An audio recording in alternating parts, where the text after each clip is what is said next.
ಎಲ್ಲರಿಗೂ ನಮಸ್ಕಾರ ಸ್ನೇಹಿತರೆ. ಜ್ಯೋತಿಷ್ಯದ ಪ್ರಕಾರ ಸಿಂಹ ರಾಶಿಯವರಿಗೆ ಫೆಬ್ರವರಿ ತಿಂಗಳು ಹೇಗಿರಲಿದೆ? ವೃತ್ತಿ ಮತ್ತು ಆರ್ಥಿಕ ವಿಷಯದಲ್ಲಿ ಪ್ರಯೋಜನಗಳಿವೆಯಾ? ನಿಮ್ಮ ಆರ್ಥಿಕ, ಶೈಕ್ಷಣಿಕ, ಕುಟುಂಬ, ಆರೋಗ್ಯ, ಉದ್ಯೋಗ, ವೃತ್ತಿ, ವ್ಯಾಪಾರದ ಜೀವನ ಹೇಗಿರಲಿದೆ ಎನ್ನುವುದರ ರಾಶಿಫಲ ನೋಡೋಣ ಬನ್ನಿ. ಅದಕ್ಕೂ ಮುಂಚೆ ನೀವಿನ್ನು ಚಾನಲ್ಗೆ ಸಬ್ಸ್ಕ್ರೈಬ್ ಆಗಿಲ್ಲ ಅಂದರೆ ಈಗಲೇ ಸಬ್ಸ್ಕ್ರೈಬ್ ಆಗಿ, ಹಾಗೆ ವಿಡಿಯೋಗೆ ಲೈಕ್ ಮಾಡಿ, ವಿಡಿಯೋ ಸ್ಕಿಪ್ ಮಾಡದೆ ಕೊನೆ ತನಕ ನೋಡಿ. ಸಿಂಹ ರಾಶಿಯ ಮಾಸ ಭವಿಷ್ಯ. ನಿಮಗೆ ಈ ಮಾಸ ಪೂರ್ತಿ ಕೊಂಚ ಆತಂಕದ ವಾತಾವರಣ ಇರುತ್ತದೆ. ಅಂದರೆ ನಿಮ್ಮ ರಾಶಿಯ ಅಧಿಪತಿ ಸೂರ್ಯ 6ನೇ ಮನೆಯಲ್ಲಿದ್ದು ನಿಮ್ಮನ್ನು ಹೆಜ್ಜೆ ಹೆಜ್ಜೆಗೂ ಕಾಪಾಡುತ್ತಾನೆ. ಶ್ರೀರಾಮನ ತಾರಕ ಮಂತ್ರ ಹೇಳಿಕೊಳ್ಳಿ. ಗುರುಬಲ ಇಲ್ಲದಿರುವುದರಿಂದ ಯಾವುದೇ ಯೋಜನೆಗಳನ್ನು ಜಾರಿ ಮಾಡುವಾಗ ಬಹಳ ಜವಾಬ್ದಾರಿಯಿಂದ ವಿವೇಚನೆಯಿಂದ ನಿರ್ಧಾರ ತೆಗೆದುಕೊಳ್ಳಬೇಕು. ಮುಂದಿನ ದಿನಗಳಲ್ಲಿ ಗುರುಬಲ ದೊರೆತಾಗ ಕೊಂಚ ತಂಗಾಳಿ ಬೀಸಿ ಹಾಯೆನಿಸುತ್ತದೆ. ಮನೆದೇವರ ಪ್ರಾರ್ಥನೆ, ಪೂಜೆ ಅವಶ್ಯಕ. ವಿಷ್ಣು ಸಹಸ್ರನಾಮ ಪ್ರತಿದಿನ ಹೇಳಿಕೊಳ್ಳಿ. 7ನೇ ಮನೆಯಲ್ಲಿ ಬುಧ ಇರುವುದು ನಿಮಗೆ ಶುಭ ಫಲವನ್ನು ನೀಡುತ್ತದೆ. 8ನೇ ಮನೆಯಲ್ಲಿ ಇರುವ ಶುಕ್ರನ ಅನುಗ್ರಹ ಸಹ ನಿಮಗಿದೆ. ಲಾಭ ಸ್ಥಾನದಲ್ಲಿ ಕುಜ ಇದ್ದು ನಿಮ್ಮ ವೃತ್ತಿಯಲ್ಲಿ ಯಶಸ್ಸು, ಪ್ರಶಂಸೆ ಗಳಿಸುತ್ತೀರಿ. ನೀವು ಮಾಡುವ ಮಹತ್ ಕಾರ್ಯಗಳಿಗೆ ದೇವರ ಅನುಗ್ರಹವಿದೆ. ಆರ್ಥಿಕ ಸ್ಥಿತಿ. ಈ ತಿಂಗಳು ನಿಮ್ಮ ಆರ್ಥಿಕ ಜೀವನದಲ್ಲಿ ನೀವು ಸಣ್ಣ ಸವಾಲುಗಳನ್ನು ಎದುರಿಸಬೇಕಾಗುತ್ತದೆ. ಆದರೆ ಇದರ ಹೊರತಾಗಿಯೂ ನೀವು ಅತ್ಯುತ್ತಮ ಫಲಿತಾಂಶಗಳನ್ನು ಪಡೆಯುತ್ತೀರಿ. ನಿಮ್ಮ ಆರ್ಥಿಕ ಸ್ಥಿತಿ ಬಲವಾಗಿರುತ್ತದೆ. ನೀವು ಹಣದ ನಷ್ಟವನ್ನು ಅನುಭವಿಸಬಹುದು. ಆದರೆ ನೀವು ಹಣಕಾಸಿನ ವಿಷಯಗಳಲ್ಲಿ ಎಚ್ಚರಿಕೆಯಿಂದ ಚಲಿಸಿದರೆ ನಂತರ ನೀವು ಈ ಪರಿಸ್ಥಿತಿಯಿಂದ ಹೊರಬರಬಹುದು. ಏಪ್ರಿಲ್ ಮೇ ಸಮಯವು ನಿಮಗೆ ಶುಭ ಸಂಕೇತಗಳನ್ನು ನೀಡುತ್ತಿದೆ. ಈ ಸಮಯದಲ್ಲಿ ನೀವು ಆರ್ಥಿಕ ವಲಯದಲ್ಲಿ ಕೆಲವು ದೊಡ್ಡ ಲಾಭಗಳನ್ನು ಪಡೆಯಬಹುದು. ಈ ಸಮಯದಲ್ಲಿ ನಿಮ್ಮ ಆದಾಯವು ಹೆಚ್ಚಾಗುತ್ತದೆ. ವ್ಯಾಪಾರದಲ್ಲಿ ಲಾಭ ಇರುತ್ತದೆ. ಫೆಬ್ರವರಿ ಮತ್ತು ಮಾರ್ಚ್ನಲ್ಲಿ ನಿಮ್ಮ ವೆಚ್ಚಗಳು ಹೆಚ್ಚಾಗಬಹುದು.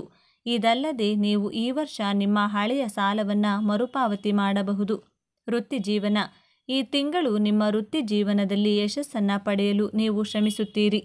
ನಿಮ್ಮ ವೃತ್ತಿ ಜೀವನದಲ್ಲಿ ನೀವು ಯಶಸ್ವಿ ಫಲಿತಾಂಶಗಳನ್ನು ಪಡೆಯುತ್ತೀರಿ. ಆದರೆ ಈ ಫಲಿತಾಂಶಗಳಿಂದ ನೀವು ತೃಪ್ತರಾಗುವುದಿಲ್ಲ. ಕ್ಷೇತ್ರದಲ್ಲಿ ನಿಮ್ಮ ಕಠಿಣ ಪರಿಶ್ರಮವು ನಿಮಗೆ ಹೊಸ ಗುರುತನ್ನು ನೀಡುತ್ತದೆ. ಹೊಸ ಸ್ಥಳದಲ್ಲಿ ಕೆಲಸ ಮಾಡುವ ಅವಕಾಶವೂ ಸಿಗಲಿದೆ. ತಿಂಗಳ ಆರಂಭದಲ್ಲಿ ನೀವು ವೃತ್ತಿ ಕ್ಷೇತ್ರದಲ್ಲಿ ಉತ್ತಮ ಫಲಿತಾಂಶಗಳನ್ನು ಪಡೆಯುತ್ತೀರಿ. ನಿಮ್ಮ ಕಠಿಣ ಪರಿಶ್ರಮ ಮತ್ತು ಕೆಲಸದ ಕಡೆಗೆ ಸಮರ್ಪಣೆ ನಿಮ್ಮ ಹಿರಿಯರಿಗೆ ಗೋಚರಿಸುತ್ತದೆ. ಕಚೇರಿಯಲ್ಲಿ ನಿಮ್ಮ ಯಶಸ್ವಿ ಕೆಲಸವನ್ನು ಪ್ರಶಂಸಿಸಲಾಗುತ್ತದೆ. ಈ ಸಮಯದಲ್ಲಿ ನೀವು ಬಡ್ತಿ ಪಡೆಯಬಹುದು ಅಥವಾ ನಿಮ್ಮ ಸಂಬಳ ಹೆಚ್ಚಾಗಬಹುದು. ಇದು ನಿಮ್ಮ ವೃತ್ತಿ ಜೀವನಕ್ಕೆ ಅತ್ಯುತ್ತಮವಾಗಿರುತ್ತದೆ. ಆದರೂ ನೀವು ಸ್ವಲ್ಪ ಜಾಗರೂಕರಾಗಿರಬೇಕು. ಈ ಸಮಯದಲ್ಲಿ ನೀವು ಯಾವುದೇ ರೀತಿಯ ವಿವಾದಗಳಿಗೆ ಸಿಲುಕಿಕೊಳ್ಳದಿದ್ದರೆ ಉತ್ತಮ. ಇಲ್ಲದಿದ್ದರೆ ನಿಮ್ಮ ಹಿಂದಿನ ಶ್ರಮ ವ್ಯರ್ಥವಾಗಬಹುದು. ತಿಂಗಳ ಕೊನೆಯ ಹಂತದಲ್ಲಿ ಸಂದರ್ಭಗಳು ನಿಮಗೆ ಹೆಚ್ಚು ಅನುಕೂಲಕರವಾಗಿರುವುದಿಲ್ಲ. ಈ ಸಮಯದಲ್ಲಿ ನಿಮ್ಮ ಸಹೋದ್ಯೋಗಿಗಳಿಂದ ನೀವು ಭಿನ್ನಾಭಿಪ್ರಾಯಗಳನ್ನು ಹೊಂದಿರಬಹುದು. ಇದರ ಹೊರತಾಗಿ ಕಂಪನಿಯಲ್ಲಿ ಯಾರಾದರೂ ನಿಮ್ಮ ವಿರುದ್ಧ ಸಂಚು ಮಾಡಬಹುದು. ಆದ್ದರಿಂದ ಜಾಗರೂಕರಾಗಿರಿ. ಆರೋಗ್ಯ. ಈ ತಿಂಗಳು ನಿಮ್ಮ ಆರೋಗ್ಯವು ಉತ್ತಮವಾಗಿರುತ್ತದೆ. ನೀವು ದೈಹಿಕ ಆಯಾಸ ಮತ್ತು ಶಕ್ತಿಯ ಕೊರತೆಯನ್ನು ಅನುಭವಿಸುವಿರಿ. ಫೆಬ್ರವರಿ ಮಧ್ಯದಿಂದ ನೀವು ಆರೋಗ್ಯ ಪ್ರಯೋಜನಗಳನ್ನು ಪಡೆಯಲು ಸಾಧ್ಯವಾಗುತ್ತದೆ. ಆರೋಗ್ಯಕರ ದಿನಚರಿಯು ನಿಮ್ಮನ್ನು ಆರೋಗ್ಯವಾಗಿರಿಸುತ್ತದೆ.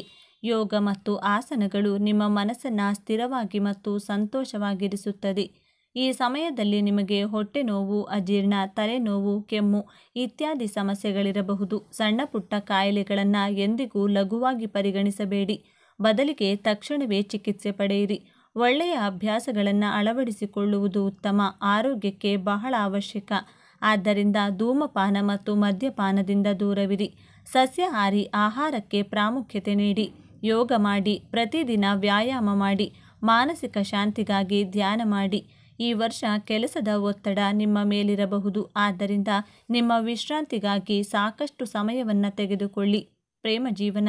ಈ ತಿಂಗಳು ನಿಮ್ಮ ಪ್ರೇಮ ಜೀವನವು ಸವಾಲಿನಿಂದ ಕೂಡಿರುತ್ತದೆ. ಆದ್ದರಿಂದ ನೀವು ಈ ತಿಂಗಳು ಹೆಚ್ಚು ಜಾಗರೂಕರಾಗಿರಬೇಕು. ಪ್ರೇಮ ಸಂಗಾತಿಯೊಂದಿಗೆ ಯಾವುದೋ ವಿಷಯದಲ್ಲಿ ಬಿರುಕು ಉಂಟಾಗಬಹುದು ಅಥವಾ ಕೆಲವು ತಪ್ಪು ತಿಳುವಳಿಕೆಯಿಂದಾಗಿ ಸಂಬಂಧದಲ್ಲಿ ಹುಳುಕು ಉಂಟಾಗುವ ಸಾಧ್ಯತೆ ಇದೆ. ಕೆಲವೊಮ್ಮೆ ನಿಮ್ಮ ಸಂಬಂಧದ ಬಗ್ಗೆ ನೀವು ಅತೃಪ್ತರಾಗುವಿರಿ.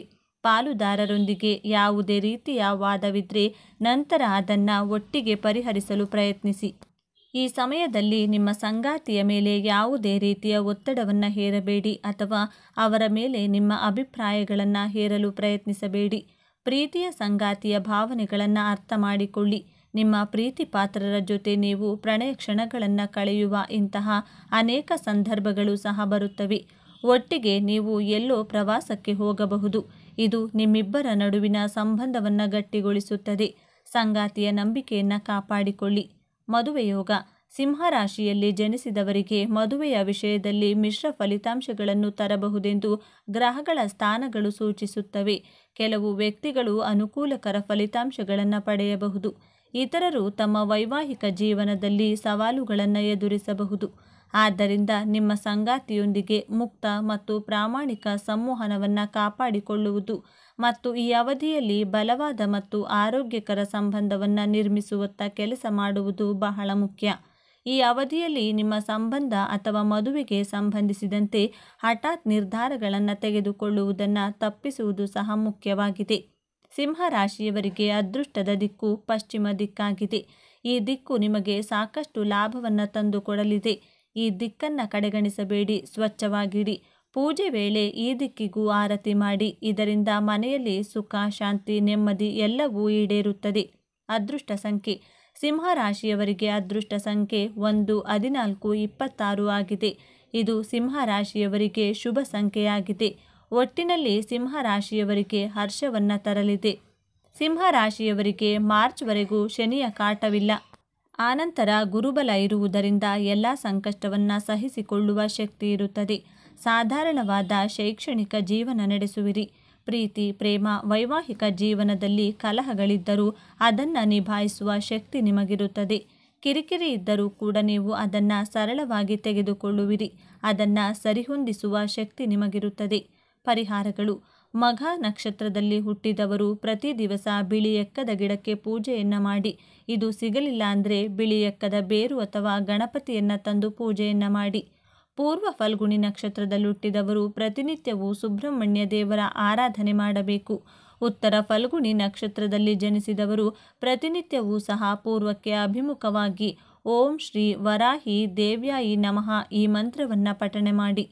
ಪ್ರತಿ ಶನಿವಾರ ಶ್ರೀ ಶನಿ ಚಾಲಿಸವನ್ನು ಪಠಿಸಿ. ನೀವು ಶನಿವಾರದಂದು ಉಪವಾಸವನ್ನು ಆಚರಿಸಿ.